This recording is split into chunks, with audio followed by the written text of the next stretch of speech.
Oh, welcome sa last part ng ating lesson, which is factoring polynomial. Paano ba tayo magpa-factor ng polynomial? Let's have the first given first. X squared plus 6x plus 8. Actually, madali lang i-factor ito. Kung babalikan yung lesson nyo ng grade 8 tsaka grade 9, kung gagawin nyo yung reverse ng FOIL method, makukuha nyo yung factors ito, right? Okay? Ngayon, madali nating makukuha ito using synthetic division. So, gagamit lang tayo ng synthetic division para makuha natin na mabilis ang factors ng mga given polynomials. Kasi, hindi lang naman ganyan ng polynomials na trinomial lagi ang given. So, possible na mas madami pang terms ang ibigay na hahanapan nyo ng factors, right? Ngayon, isipin muna natin kung ano yung yung mga factors ng last term, which is the constant. Yung constant lagi ang pagbabasihan natin kung ano yung magiging factors niya. So, ang mga factors ng last term ay 8, 1, 4, and 2, right? So, hindi lamang po pwedeng positive lang lahat. Kasi, it's positive 8. Kapag pinag-multiply natin parehas negative number, pwede naman na ang maging result ay positive, right? Halimbawa, we have negative 2 and negative 4. Negative 2 times negative 4 is positive 8 din, right? So, pwedeng mangyari na negative yung mga answers. Now, pwede natin ilagay ngayon ay positive and negative sign before the number. Ibig sabihin, it's either positive 8, negative 8, positive 1, negative 1, positive 4, negative 4, positive 2, negative 2 ang maging factors natin. Okay? Now, i-divide natin lahat ito dun sa numerical coefficient ng first term. Since 1 lang naman ang numerical coefficient ng first term, ibig sabihin, the result is still 8, 1, and 4 and 2. So, hindi na siya kailangan pang i-divide pa since 1 lang naman ang first term. Pero kapag may 2 yan, i-divide pa natin lahat yan sa 2. Okay? Ganun po yun. Next, pipili lamang tayo dito na magiging divisor natin sa synthetic division. So, pwede ka na mag-manipulate. Isipin mo na agad kung ano dyan ang possible. So, first guess ko is positive 4. For example, if this is positive 4, then I write all the numerical coefficient. Then I follow the procedure in using synthetic division. So this becomes 1 times 4 is 4. Then 6 plus 4 is 10. Then 10 times 4 is 40. The final term is 48. Ibig sabihin, may remainder na 48. Hindi siya factor, right? So, pwedeng, ano talaga to trial and error talaga tong part na to. Ang gagawin naman natin, isip tayo ng another. Naisip ko naman negative 4. Kung di pwede positive 4, edi baka naman pwede ang negative 4. So, I tried negative 4. Let's check kung masasatisfy niya, right? Kung magsi-0 ito. Bring them 1 times negative 4 is negative 4. 6 minus 4 is 2. 2 times negative 4 is negative 8. Medyo binibilisan ko na. Gawa ng, alam ko naman na naintindihan nyo na yan. Then 8 minus 8 is 0. So, ibig sabihin lamang, itong negative 4 is a factor. Pero hindi negative 4 ang factor. Isusulat natin siya in reverse nung test 0. So, that will be x is equal to negative 4. Ibig sabihin, yung x daw natin ay equivalent sa negative 4. Then, ibabalik natin siya katabi ng x. So, magiging x plus 4 is equal to 0. Ito yung test 0, pabaliktad na process. Now, it means that x plus 4 is a factor. Kasi, na-divide niya completely yung x squared plus 6x plus 8. So, hindi pa yan tayo nagtatapos dyan. Gawa ng may natitira pang dalawang terms, right? So, ngayon, dahil may 2 pa dito, iisip pa tayo ng other factor nito. So, kung 4, negative 4 ay nasatisfy niya itong ating sinusolve, anong other factors ng 4 para maging 8? Siyempre, hindi na pwedeng 8, hindi na pwedeng 1. So, 2 na lang tayo mamimili. So, I think pwedeng negative 2 ang maging sagot dyan. So, kapag trinay natin ng negative 2, we bring down the first term, and 1 times negative 2 is negative 2. Then 2 minus 2 is 0. Therefore, negative 2 is also a factor. Ngayon, isusulat uli natin siya as value ng x. Then, we transfer it to the other side of the equation. Then, x plus 2 is equal to 0. Then, we have now x plus 2 as a factor. Ngayon, pag multiply natin sila, pagdidikitin natin sila para mag-indicate yan ng multiplication. Kasi di ba ang factors ay pinagmumultiply para makuha ang product. Ang product nila dito ay yung x squared plus 6x plus 8. Kasi pabaliktad na procedure yung nangyayari ngayon. So, therefore, the factors is x plus 2 times x plus 4. Yan po ang factors niya. Para malaman nyo, gamitin nyo lang ang FOIL method. Paano ba ang FOIL method? First term times first term, x times x squared. Outer term, x times 4 is 4x. Then, inner term, 2 times x is 2x. para makuha yung middle term, ipag-add natin yung outer tsaka inner. So we have 4x plus 2x is 6x. Tama naman. Then multiply the last term, 2 times 4, 8. Nag-equal naman siya dun sa ating given polynomial. So ito ang factors ng given polynomial. So I'm going to give you another example. Again, we're just going to use synthetic method or synthetic division method para makuha natin ang mga factors ng polynomial. Next, we have x cubed minus 7x plus 6. Bago tayo magkuha ng factors, lagi natin i-observe ang given. Kung makikita natin, may missing term, right? Nawawala yung term na may degree dapat na 2. So first, find the factors of 6. So pwedeng 6 and negative, positive and negative 6, positive and negative 1, positive and negative 2, and positive and negative 3. So I will try negative 6 first. So, halimbawa, negative 6 ang naisip ko.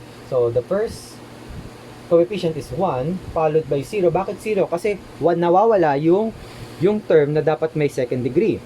Then, negative 7 and 6. Next, we bring down the first term. 1 times negative 6 is negative 6. 0 minus 6 is minus 6 or negative 6.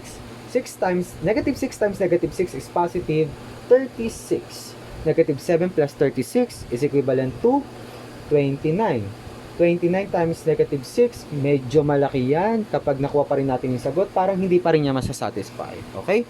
So, ibig sabihin, hindi possible si negative 6. So, try naman natin si negative 2. Okay? Medyo liitan natin. Kapag hindi possible malaking number, try natin mas maliit na number. So, negative 2, bring down the first term 2. 1 times negative 2 is negative 2. 0 minus 2 is negative 2. Negative 2 times negative 2 is positive 4. Then we have negative 7 plus 4 is negative 3. Negative 3 times negative 2 is positive 6. And 6 plus 6 is 12. So may remainder pa rin. Hindi pa rin siya possible. Hindi pa rin niya na-satisfy ang given. So next, try naman natin ay positive 2. Baka sakaling pwede ang positive 2. Now we have 1 times 2 is 2, 0 minus 2 is 2, 0 plus 2 is 2, then 2 times 2 is 4, then negative 7 plus 4 is negative 3. Negative 3 times 4 is, times 2 is negative 6, and 6 minus 6 is 0. So nag-0 ito, ibig sabihin, 2 is a factor. Therefore, we have x is equal to 2, x minus 2 is equal to 0. Nilipat natin yung positive 2, naging negative 2. Then we have the first factor as x minus 2. Next. So, meron pa tayong tatlong terms. Kailangan lang matira dito ay 1 and 0. Okay? Pag nag-end na tayo sa 1 and 0, ibig sabihin na kompleto na natin lahat ng factors.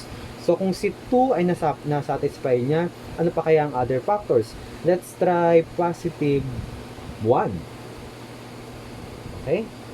Bring down 1. 1 times 1 is 1. Then 2 plus 1 is 3. Then 3 times 1 is positive 3.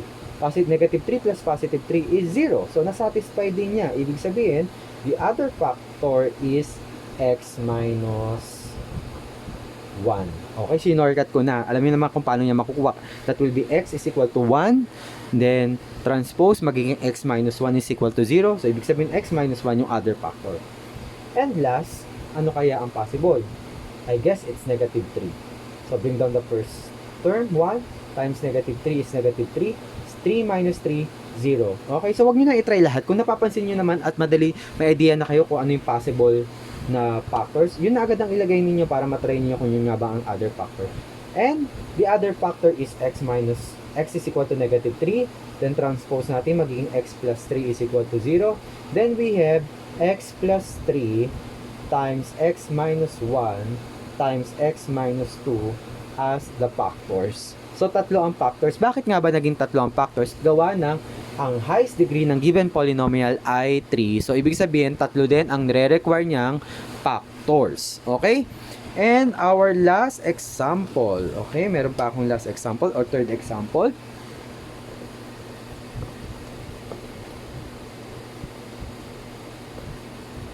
Dahil nang sabi ko, medyo mahaba lang ng konti itong video na ito. We have x cubed minus 2x squared minus 5x plus 6. So, 6 pa rin ang last term at ang numerical coefficient lang naman sa una ay 1. So, ibig sabihin, wala na tayong di-divide pa sa mga factors ng 6. So, plus and minus 6, plus and minus 1, plus and minus 3, and plus and minus 2. Ibig sabihin, positive and negative 6. O, hindi ko na kailangan explain kung paano pa nakuha yun. Okay? Next. So, magta-try and error ulit tayo. Ano kaya ang possible factors ito? So, I guess 3. Let's try positive 3. Sulat natin mga numerical coefficient. Oops. Make sure, kompleto. Okay, kompleto naman ang mga terms. Bring down 1 times 3 is 3. Negative 2 plus 3 is 1 times 3 is 3. Negative 5 plus 3 is negative 2. Negative 2 times 3 is negative 6. So, positive 6 minus 6 is 0. Therefore, x minus 3 is a factor. O, wag na kayo magtaka. Paano ko nakuha agad ang x minus 3? That will be x is equal to 3. Then, nilipat ko x minus 3. Ganun lang po kasimple. Kumbaga, technique na to. Nagte-technique na tayo. Nagsishortcut na tayo. Next, ano pa kaya other factors? I guess is, try natin ang 1. So, I have, bring down 1. Times 1 is 1. 1 plus 1 is 2. 2 times 1 is 2. Negative 2 plus 2 is 0. So, ibig sabihin, ang other factor ay x minus 1. Okay? Shortcut na uli yan. And last, I think it's negative 2. So, bring down 1 times negative 2. 2 minus 2 is 0. So, kapag 1 and 0 na lang natira, ibig sabihin, kompleto na ang factors natin. Now, we have x plus 2. Okay? So, kung mapapansin nyo, parang napapalitan lang naman yung sign. From negative 2, magiging positive 2. So, ang factors niya ay x minus 3 times x minus 1 times x plus 2. So, isulat natin na magkakadikit. Baka malito kayo. Sabihin nyo, parang iba naman yung format nito. Ayan, magkakadikit sila. So, it indicates multiplication. X minus 3 times x minus 1 times x plus 2. Ang result ay x cubed minus 2x squared minus 5x plus 6. So, ito yung factors ng given polynomial. 3 ang highest degree, so 3 din ang ating factor. So, yun lamang po. Thank you!